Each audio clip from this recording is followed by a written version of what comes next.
On live national television, a red-faced Donald Trump completely lost control and unleashed a savage, finger-jabbing meltdown against David Letterman, mocking the veteran host as a washed-up, irrelevant old clown who couldn't even keep his own show alive, only for Letterman to quietly drop the ultimate bomb, reading Trump's own explosive past quotes back to him and ripping open the darkest, most explosive secrets about Baron's real mother that Trump had spent years trying to bury. The studio lights burned hot under the Late Show set that night. The audience sat packed tight, buzzing with that weird mix of excitement and nerves. David Letterman leaned back in his chair, calm as ever. Across from him sat President Donald Trump, legs crossed, red tie straight, flashing that famous confident grin like he owned the room. But right from the jump, the air felt charged.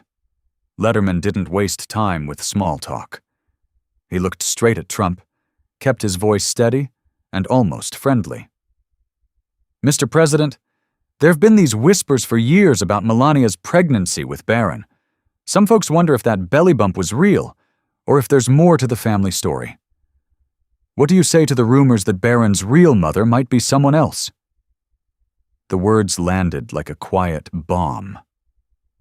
Trump's smirk froze on his face for half a second.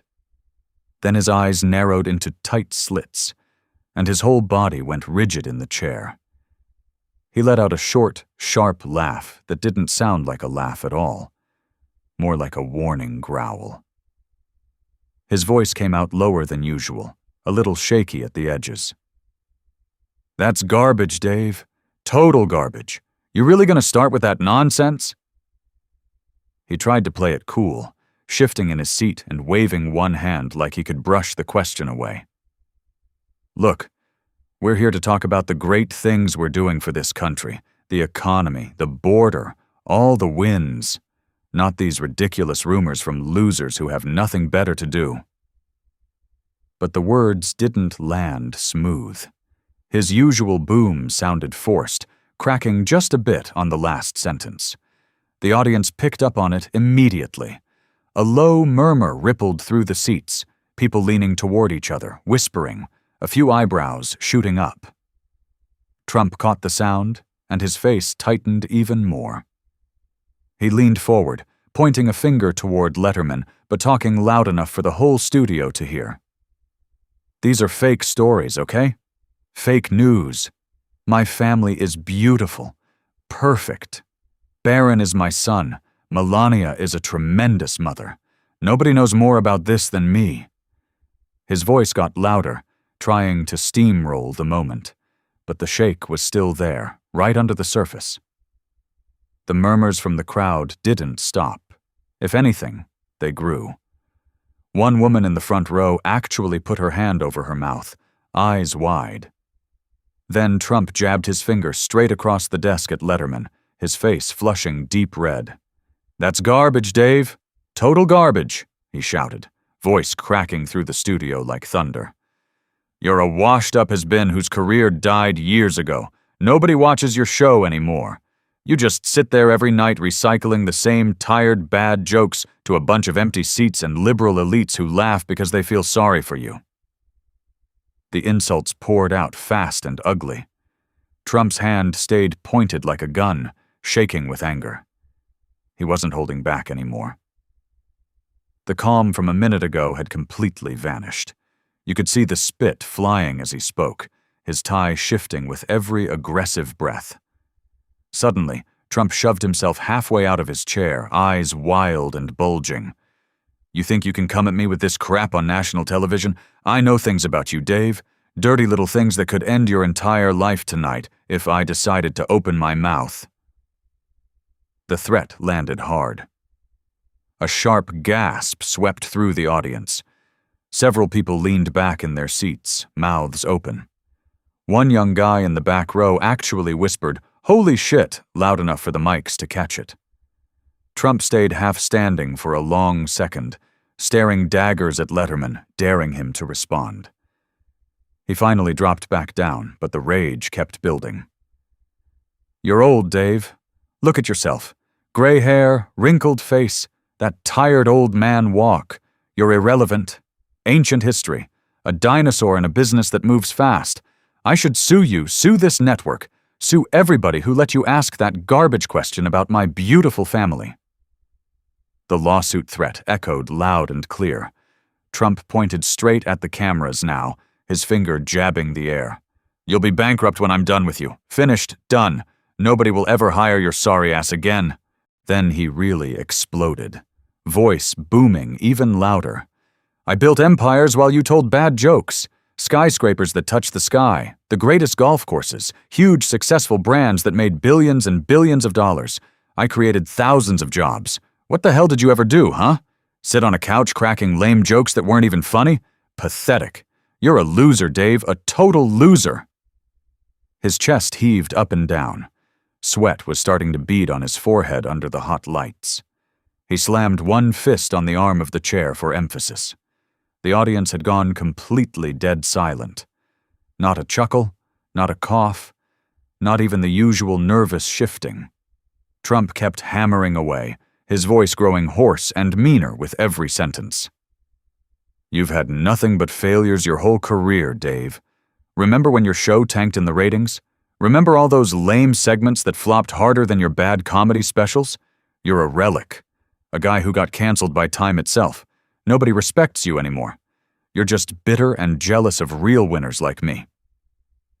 He leaned in closer, jabbing his finger again and again like he was trying to stab the air between them.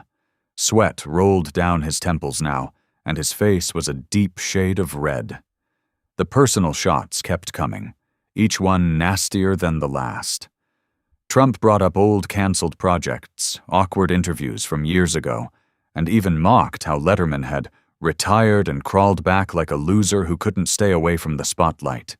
In the heat of his rant, the words slipped out before he could stop them.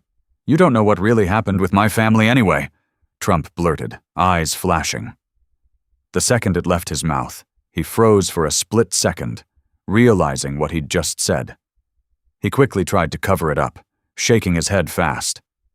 "I mean, there's nothing to know. It's all perfect, totally normal.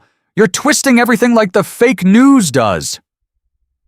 But the slip hung in the air, heavy and suspicious.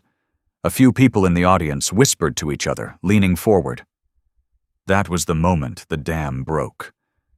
Trump suddenly shoved his chair back hard and lunged halfway across the space toward Letterman's desk, fists clenched, face twisted with rage.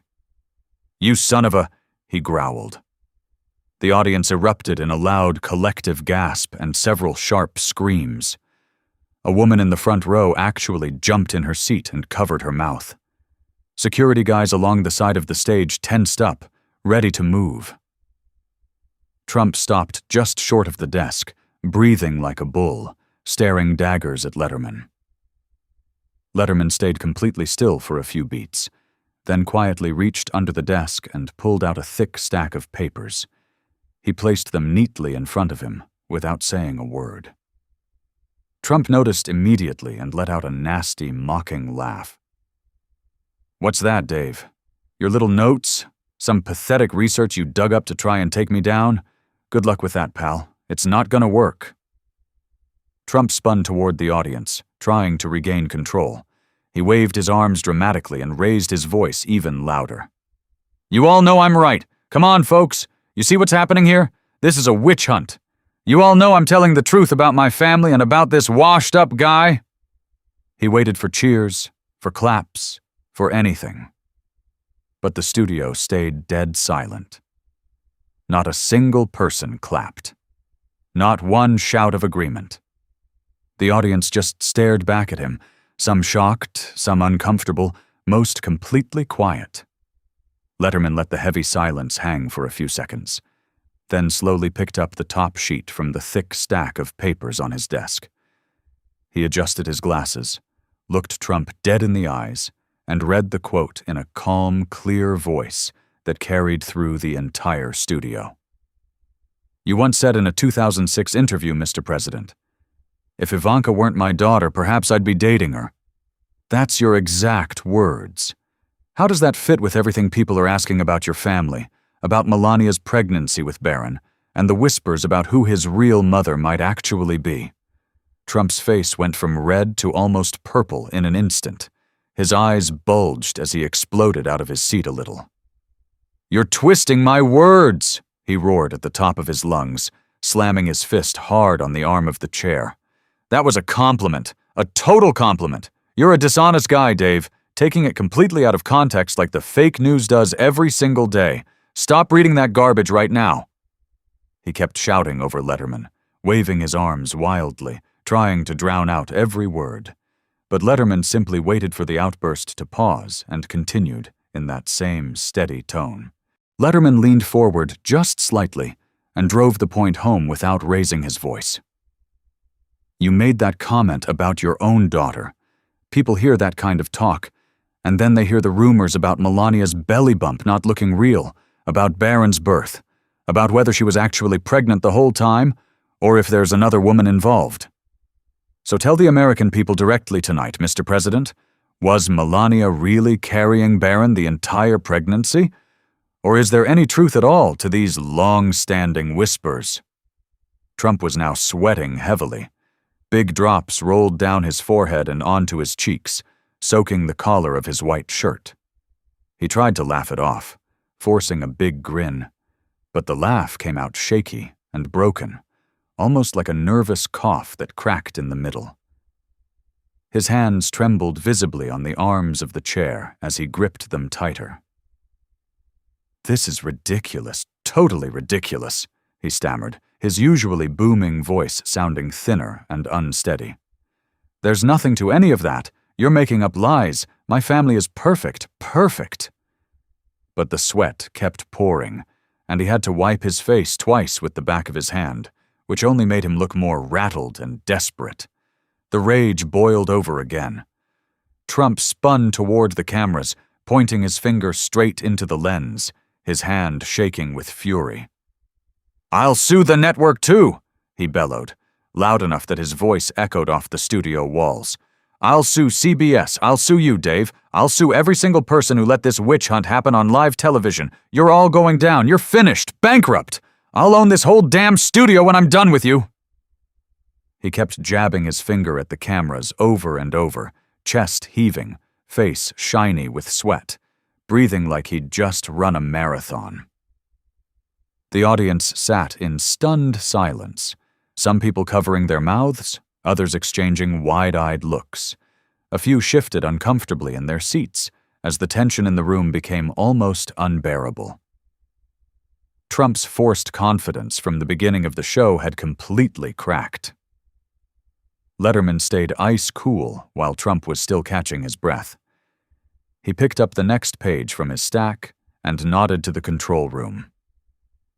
A big monitor behind them lit up with an old video clip.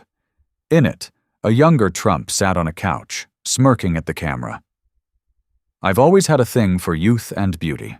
The most beautiful women, great energy, perfect bodies. Family values are the most important thing in the world to me. Nobody cares more about family than I do."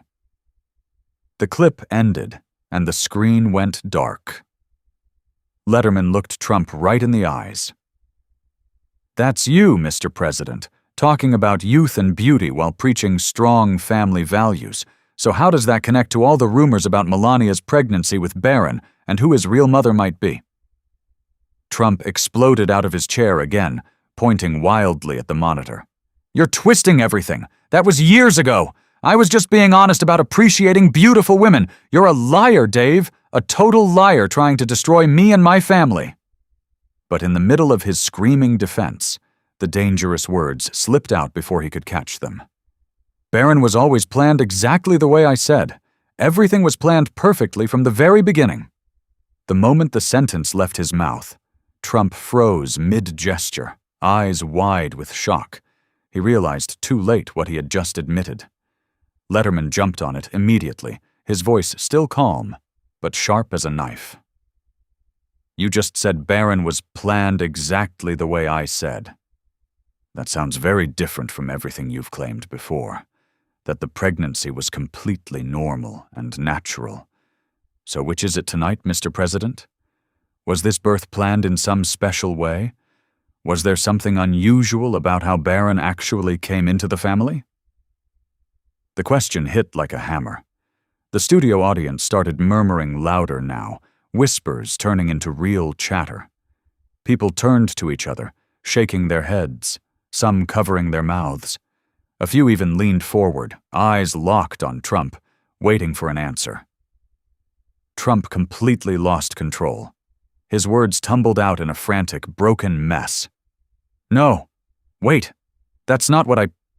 You're lying. I never meant... Baron is my son. Melania is... This is fake. You can't twist... Stop it right now. You're destroying...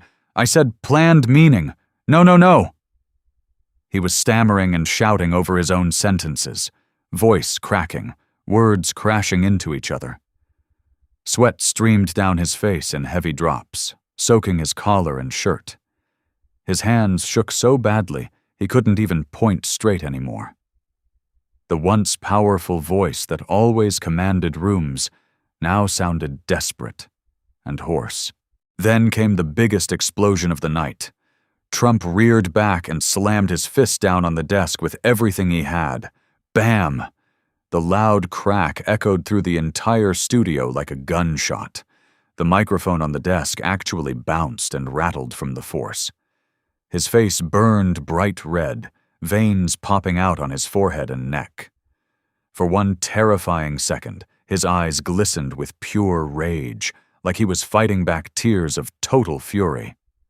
"This is bullshit," he screamed at the top of his lungs, voice breaking. "You're finished, Dave. All of you are finished. This is a witch hunt and you're all going down." The studio fell into a stunned, heavy silence, except for Trump's ragged, heavy breathing. He stood there, panting, fist still clenched, sweat dripping off his chin. Trump suddenly reared back and screamed at the top of his lungs. "This is a witch hunt. You're finished, Dave. You're done. All of you are finished." His voice cracked with pure rage as he shoved the chair back hard and stood up completely, towering over the desk.